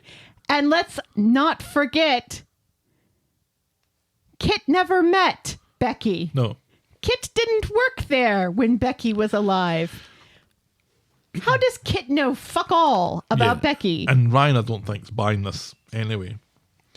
Swain is off seeing the car guy who mentions that the wing mirror thing happened on the day that Joel supposedly died. Only he doesn't know that. She notices red paint on the damaged mirror and gets forensics on it. She sees Dee Dee in Nina's rolls, and Dee Dee poo-poos Swain's chat about the car mirror, saying that it's nothing. Swain thinks it's significant though, and notices Dee Dee's odd behaviour as she calls Tinker to check the CCTV on Noble Street. Which I would have thought they would have checked anyway, given that that's where Joel lived. But Right, whatever. yeah. Forensics draws a blank, but when she checks with Abby confirms that Ronnie got some body work done round about that time, mostly on the arms. So she goes back to the Rovers and speaks to Ronnie about his fender bender. With a red car. Dee Dee jumps into his defence, insisting that he had nothing to do with Joel's death, while Ronnie calmly says that he exchanged details with the other driver and promises to give her details and the paperwork tomorrow. Yes. The car accident was news to Dee Dee, and Ronnie plays it down as nothing serious. Carl and Swain go to the bistro for vino. Carla's a bit confused about the signals that she's getting from Swain, and when she puts a comforting hand on Swain's back, Swain recoils. Swain hurries out and heads back to her lovely bathroom, where we see that her back... Massive! Hugest bathroom since we lived on Night Street. And how beautifully lit that Yes. scene was. Very well lit. But Swain's back and side are covered in bruises. And claw marks. And then we see another flashback. This time we're at the nighttime precinct, where Swain is chasing after someone, yelling at them to stop and waving a wee truncheon about. Yes. Oh, you stop! Stop! In the name of the law! On Wednesday, in the morning, Betsy bursts into the bathroom and notices Swain's injuries. Swain says that she cracked a couple of ribs at combat gym training or something, but Betsy ain't buying it. And later, Betsy's still hanging around the bathroom, rooting around in Swain's equivalent of your yellow box, and she finds a package of 8mg cocodamol tablets dated 9/28. And seemingly, this is enough to make Betsy super suspicious. Gav is referring to an actual yellow box. I just want to make that clear. As opposed to... Something else that could be that has a slang term as a box a yellow one? that may be in the Or, well, bathroom. given the medical maladies that you've gone through tonight, I guess anything's possible. At the Rovers, Daisy is probing Kit for information about But the not Joel like case. that.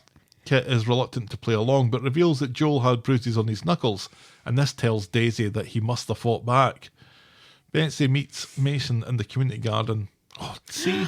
Or maybe the other person was the one fighting back and Joel was beating up the other person. Mason's got a black eye this week. He does. Another one. Like a scrape on his cheek. Where did that come from? His brothers. Betsy meets Mason in the community garden. He's trying to avoid her, but she ignores this and tells him about Swain's bruises. She's sure Swain is lying and wonders why Mason also has a bruise, this one on his face. Mason dismisses it and jokes that he was fighting with a copper. That was funny, because that was funny. insinuates that he was fighting with Swain. Right, yeah. And Betsy's like, really? And he's like, no, not really. But it does confirm that Joel was killed on September 27th. Back at the flat, Ryan thinks Carla's in a mood about Swain. Carla ignores it, but says that she suspects Swain doesn't like her. Ryan suggests talking to her about it, and then she won't have any regrets. In the pub, this was ridiculous. Betsy quizzes Tinker to see if he knows if Swain was at work on the 27th. Tinker remembers her leaving early, but she came back in proper wound up about Joel. Daisy shares her knowledge about the Knuckles thing. Swain goes to the factory to speak with Carla. Yeah, Daisy, you swore to keep that secret. Yeah. This was cow behavior. Swain goes to the factory to speak with Carla when Betsy bursts in and tearfully accuses Swain of killing Joel, presenting her evidence such as mentioning the bruises and lying about working that night. Swain denies it but offers little explanation. Betsy storms out, but when Carla doesn't share her outrage, Swain storms out too, to the pub, tearing a strip off Craig and Daisy for their gossiping, and realises that Kit's been talking out of turn, and she kind of threatens Daisy. She kind of says that I'll be looking out for you, or words to that effect. So Carla, who doesn't work at the police station, turns up at the police station to urge Swain to tell her the truth about what's going on. And Swain explains why she can't tell Betsy what really happened that night. She went looking for Joel, didn't find him, but she chased down a mugger who hit her with his car. She didn't report it because she didn't want to be made to take time off, and she can't tell Betsy because Becky died on duty. And you can kind of, I guess that makes sense, right? Okay. Sometimes Swain has her own office, And sometimes Swain works at a desk right next to Kit. Explain that to me. I think her desk's always next to... And then she's got the interview room that they go to. Is that the interview room? It looks too small to be an interview room. I think the interview room is small. Carla understands, but Swain will need to tell Betsy something. Later at the pub, Daisy confesses to Kit that she told Swain about the Knuckles thing and how weird it was, how worked up Swain got. She also tells him about Betsy asking questions. Daisy is such a fucking grass here. Back at home, Ryan asks how things went with Swain. Carla thinks Swain is wrong about her reasons for keeping Betsy in the dark about her whereabouts on the night that Joel died. Ryan is oddly now suspicious of Carla's actions that night, as she also lied about her whereabouts. She said she was going to the factory to lock up, but she was gone for ages. Carla poo-poos it. But now Carla has a fucking flashback, where outside the factory she saw something or someone lurking behind the factory van. We'd never find out what that flashback is of Carla's. Well, not yet. Not yet. We'll find out next week And or the I'm week after. Kind of annoyed about that. Yeah. If you see the flashback, you kind of expect it to be... Especially since I think we know who killed Joel now, don't we? Well, let's wait till we get to the end of Friday. Yeah. So on Friday, Nina's rolls, Swain is having breakfast with Betsy. She's had some time to come up with an excuse for her bruises and claims to have fallen from a chair after leaning for a file. Yes, that's better than the combat class. She didn't say anything because the doctors wanted her to take time off. Betsy scratches her chin. Chinny chin, she says. On her way out, Swain gives Daisy a piece of her mind, but Daisy tells her, look, why don't you just be professional? Like, oh, you fucking cow. Meanwhile, Ryan and Carla are talking about her lying to the police when she went to the factory, and Bobby sees some double standards here when she lost her rag at him when he lied to the coppers. Bobby thinks her lies may be connected to Betsy. Carla just dismisses this and doesn't particularly care what Bobby thinks about anything. Correct. At the cop shop, Swain chases up Tinker for the red car information and then separately berates Kit for spilling information to his girlfriend. She also thinks it's suspicious that they haven't found a bag for Joel if he was planning on doing a runner. Find the bag, find the murderer, she says, and Kit looks suspicious as fuck at this. Isn't it nice that Bobby was in the apartment this week? Yeah. Because the show seems to think that only Carla and Ryan live there most of the time. But then Ryan mentions Bobby, so we have to see Bobby in the apartment. Yeah. And nobody called him, so nobody has to shout Bobby phone. Bobby! At the factory, Phone! Betsy confesses to Carla about Swain's shit excuse, so Carla takes it upon herself to share the truth. Meanwhile, Kit is trying to take credit for Swain's idea about the bag. Yeah, what a shitbird. But Tinker has already heard it from Swain, which puts Kit's nose out of joint. Yes. And he accuses Tinker of fancying Swain. What a juvenile thing to do. Because he knows that it's going to upset Tinker, and it did. Right, because Tinker is also very juvenile. Later, Kit's in the pub when Swain storms in and accuses him of getting Daisy to grass her up to her superiors for harassment, and now she's under investigation. Kit doesn't have a clue what she's talking about, and Daisy denies it. Swain spits that she doesn't trust Kit as far as she could fling him. Swain storms out and barges by Carla, who wants to tell her about Betsy, but Swain's not got time. She's not in the mood. But later, Swain's ready to talk and goes to the factory on the guise of picking up Betsy, but she unloads on Carla.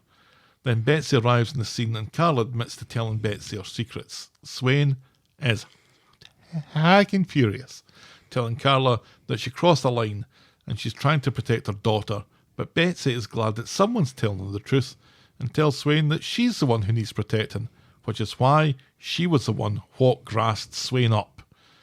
Betsy explains the terror that she feels and how she imagines one day having a copper come up to her out of the blue to explain that her mum has died, just like Becky. She thinks about this every time Swain goes to work.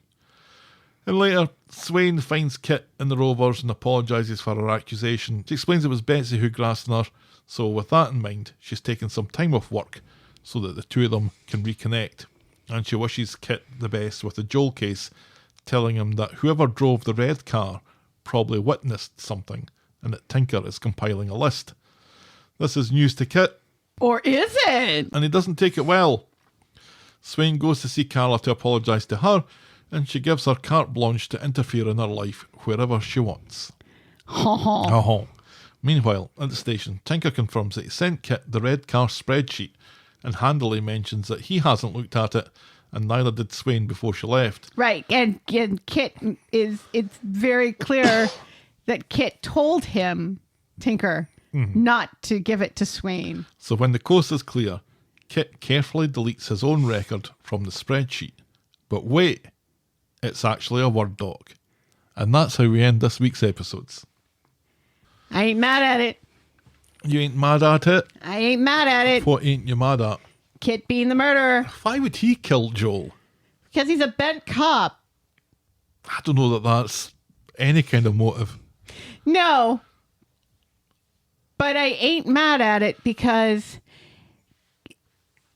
as much as I find Kit interesting for a number of reasons, part of it being this whole, he seems to have many different dimensions in his personality. Out of everyone who might have done it, he's the one I would be the least upset at losing. Yeah. And also, it kind of fits his personality where he feels like he always needs to be in control. I absolutely agree. It also kind of feels like it's possible that the death might be accidental. Well, That it was manslaughter, not homicide. That Joel might have been trying to catch Joel. Kit might have been trying to catch Joel and accidentally killed him and then threw him in the river. I am confused, though, because of the whole bag thing. Because if he killed him, would he be, taking Swain's idea and dredging up the river some more? Or is he concerned that there might be evidence on that bag? I think more likely the latter. I definitely think it has something to do with it. I agree with everything that you said. I just wish that there was more motive to go on. Maybe we're going to learn more. Yeah, it's quite possible that we don't know what motive he possibly could have had. I did think that this might have had something to do with the fact that he planted evidence in Nathan's van. Right. And we still don't understand why he did that either. And Joel was a loose end. But I don't think the two of those are connected in any way. I don't think Joel knew that Kit had done that. No. So bumping off Joel to protect yourself that way doesn't make sense. Although Joel might have figured it out and tried to blackmail Kit. What I think has happened up to a point is that Dee Dee went to have it out with Joel and saw him in the car and has attacked him. But he left the message. Right. And he had already been attacked. He already had that big gash in his head. Because where I was going with that was, I thought maybe Dee Dee attacked Joel and thinks that she killed him. Right. And Kit finished him off. But not like that. But none of that matches the time where... Not that matters. Where Joel was leaving the message with Dee Dee with the head injury from his car. Right, because he wouldn't have called her and left the suicide message. If he'd already seen her that night. Right, exactly. So... None of this makes any sense. So Dee Dee seeing Joel was after that message. Because I think she did see him. Because you remember, right. she came back to the flat. Yeah, she was going to attack washing his her car. hands and stuff. Right. I still think that blood was hers. I still think she cut herself on like the windshield or something. I do think, and actually at this point now, I'm hoping that there's information that's been held back here that's going to make this make sense. Yeah, oh, no doubt. And let's not forget, of all the characters on the show, we know the least about Kit. We don't know why he transferred to Manchester. No. Under suspicious circumstances, I assume. Right, yeah. And it seems like that happened. And it especially doesn't make sense because he knew his mother lived. He knew Bernie lived in Manchester. You'd think he'd want to stay as far away from there as possible. Yeah, Manchester's a big place. Yeah, but that particular part of Manchester, Weatherfield. Why would he Why would he agree to a transfer to Weatherfield if he knew his mother lived in that area? But there's so much of his backstory that we don't know. So it feels like we may find out more things about Kit and why he is the way he is. Through that, we haven't even met his adoptive parents yet, which feels kind of weird that we've never met his adoptive parents. And we ain't going to meet one of them. Yes, because she's dead now. Yes. Old dead mum syndrome. Right. I think we can agree that we're meant to think that Kit is behind this in some way by the end of this week's episodes. He deletes his information from Right. that Word doc. Right. Wasn't a spreadsheet. And so he's covering something up. Yeah. But that could be a whole host of things known him. Right. Not necessarily anything to do with us. But if he is the killer, that works for me. It does work for me as well. And I think it's interesting. I think it adds a layer of interest that doesn't fall back on wronged woman or overprotective father. But here's the thing. Even if it is him, I don't think necessarily that he gets caught. Interesting. He does seem to be trying to desperately hook somebody for it. Like Yeah. his behavior in Nina's roles with Dee Dee was it was harassment. Yes, very much so. It was police harassment. She could get him sent down for that. Mm-hmm. And would not be wrong. No. He's trying to pin it on Dee Dee. I think he's going to try and pin it on Swain. Because he knows that there's some suspicious stuff being going on there and Betsy's involvement. And I expect him to play on that. I do think it's an interesting touch that the guy that's investigating the murder is responsible for the murder. Right, yeah. That's And quite also, interesting. like, I mean, I can understand why he has a bee in his bonnet about the fact that, you know, this woman who is clearly smarter than he is his boss. Yeah. And the way he talks to her is Cannot- awful. He cannot stand it. No. And it's weird that she seems to notice it, but then also at the same time is giving him information. She lets him talk to her terribly. Right, yes. Yeah. And there's so many times where, like, she's your boss. You don't give her assignments. Right. And then they say she's his boss. But she lets it happen. Yeah. Yeah. It doesn't make any sense. And the fact that he's, like, roped poor Tinker into this. Because Tinker's like Ryan. He just wants to be loved. Ryan and Craig should become friends. Kit was Because hilarious they're with that, though. so- When he's talking about, Tinker said something about that. But you know what? I kind of switch off when he's talking. Yeah. Because Kit thinks that they're best buds. He's No. very good at doing that. Tinker thinks they're best buds. To worm their way in. To worm Yeah. his way in on people's confidence. Mm-hmm. Swain isn't falling for it. She could be far more strict with him than she Absolutely. actually is. But I want to kind of wrap this up because this has been a long episode already. It has. But a scene that I loved was Betsy and Swain when Betsy's explaining what it's like to be the daughter of Swain when Becky has died on duty. And these are the things that are going through her mind every time Swain walks out the door. I thought that was lovely. Yeah, it's bad enough when one of your parents is a cop, but both of them? Yeah. Yeah.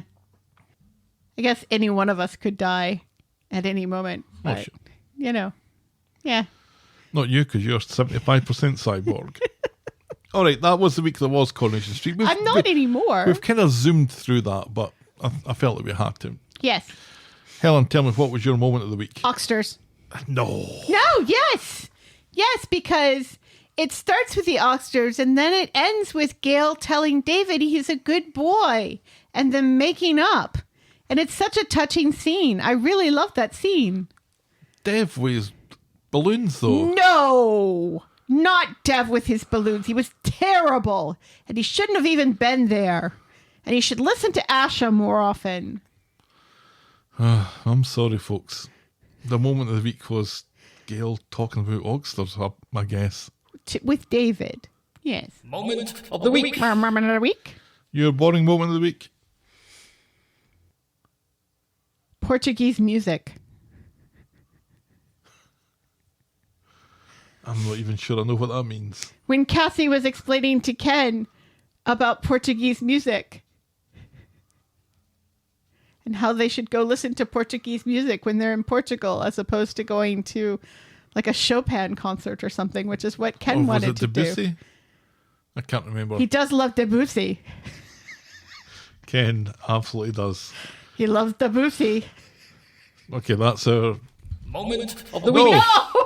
week. For a moment of the I'm not sure that was boring. But anyway. It's like people don't talk like that. Hi, Dobby. Dobby would like to share his feelings about Coronation Dobby, Street. what's your moment of the week? Moving on to our non-scientific Twitter poll then. Every week I ask our Twitter followers to rate the show in terms of yay, meh, or zzz. And quite the response this week. Zzz got 9.4%. Yes. Meh got 23.8%. And yay might be one of the highest we've ever had. 66.9% yay. A resounding popular verdict from our Twitter followers there. But Helen, we don't let that sway us, of course. No. So what was your score out of 10 this week? 8.5. 8.5 for that? It was a good week. It was a good week. That's like one of the highest you've ever scored. I liked this week. 8.5 good? Yes. Gail talked about oysters and then proposed. Mason saves Liam's life and they sort of make up. Paul got shot into space. Kit may have murdered Joel. Betsy and Swain make up again. Mm-hmm. Bobby's in the apartment. What's not to love? 7.5 for me. 7.5. It was a better week than the past couple of weeks, but I Yes. don't think it was spectacular. I thought it was. I thought it was very good. I am once again on board the whole Joel murder investigation, although I'm still mad that he won't go to jail. Yeah, I'm still kind of mad about that as well. I'll always be mad at that. All right. Well, that about wraps up for another week then. This episode was brought to you with thanks to our friends of the podcast.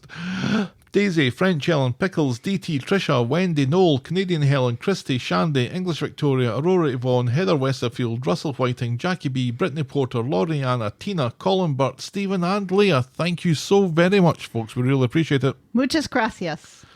Where were you on the night in question? Writing to tell us. We're the Talk of the Street at gmail.com and we're at Corrie Podcast on Twitter, Facebook, Instagram, Threads and Blue Sky. Or you can reach us the old-fashioned way, the Talk of the Street, P.O. Box 12, Eaton Rapids, Michigan 48827. I only check it once a week, so, Yeah. bear that in mind. You can shout me and Helen a coffee or become a friend of the podcast by heading to ko-fi.com, that's ko-fi.com/the Talk of the Street, or patreon.com/the Talk of the Street. Check out voggle.co.uk for links to our merch store, YouTube channel and blog. And if you're so inclined, please leave a rating and a review on the iTunes or your podcast provider of choice. And be sure to check out our pop culture sister podcast, The List of Lists. We didn't do one because I am Quasimodo. Thanks for making it to the end of another episode. And we will be back next week with more Talk of the Street. The Talk of the Street, y'all. Bye. Cheerio.